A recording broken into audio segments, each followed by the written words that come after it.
Hello there, IBC Bond family. Thanks for joining me for this next video in our series, What We Believe, a Walk Through Our Constitution.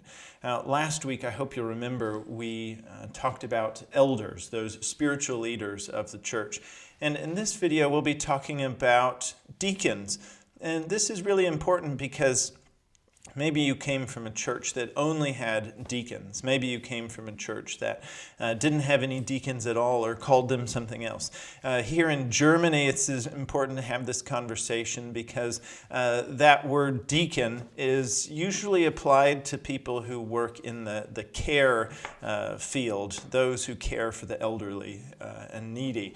But that Greek word, diakona, that deacon, means servant. Someone who serves someone else.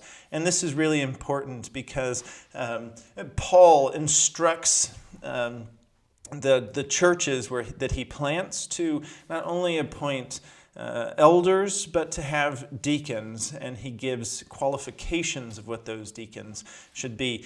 When we look at the history of the church in the book of Acts, it's really important, and I would encourage you to go and read those early chapters in Acts. But deacons were first brought about by a need within the church. Deacons are a response to a practical need in the church. And the practical need was that there were disputes about the way bread was being distributed to the needy within the church. And the people come to the apostles and say, we have this problem with the bread distribution. And the elders respond not by doing the work themselves, but by saying, it is not right for us to do this. We need to be devoting ourselves to study and teaching of God's word and to prayer. And so then they lead the church to prayerfully consider men to be those deacons, to meet those practical needs. And so we as a church, as we see practical needs in the church, whether that's in response to a certain kind of ministry that needs a hands-on, or if it's a practical needs within the church. The church, IBC Bond, needs to respond by raising up, appointing people to serve in those areas. And this is what we believe about deacons, that they serve many of the practical needs of the church.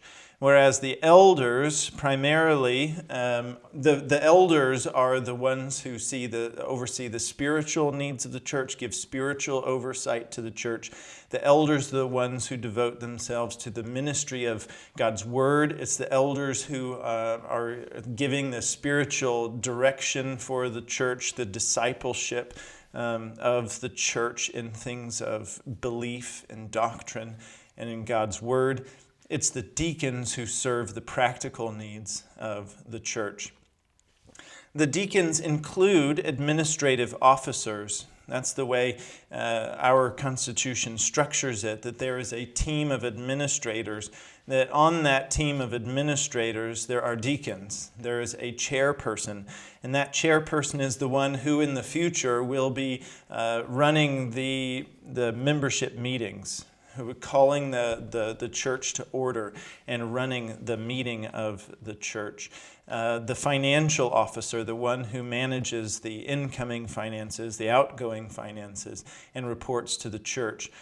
And also a church secretary who takes notes, who communicates to the church, and so forth.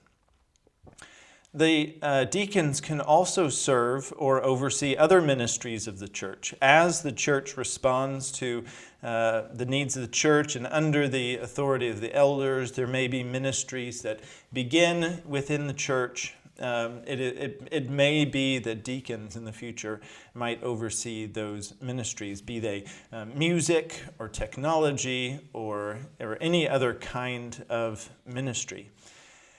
Let me encourage you to go read in Acts chapter 6 about the beginning of deacons and the vision that the Bible presents for the role of deacon. I would also encourage you to go look at 1 Timothy chapter 3, where it gives the qualifications of the deacon. This is really important for us as a church As we prayerfully move forward with the Constitution, and as we, your elders, will call on you, the church, to prayerfully consider candidates, both in the short term and in the long term, we want you to be judging the deacons according to the biblical standards for the qualifications of the deacon. Deacons are a huge blessing to the church.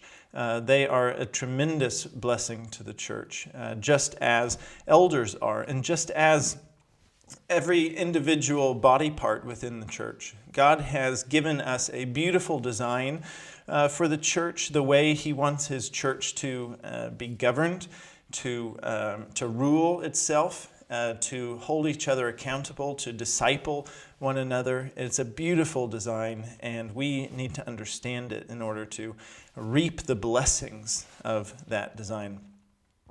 I want to thank you for joining me in this video. I want to encourage you to prayerfully consider these things. Come to us and ask any questions that you might have. God bless you.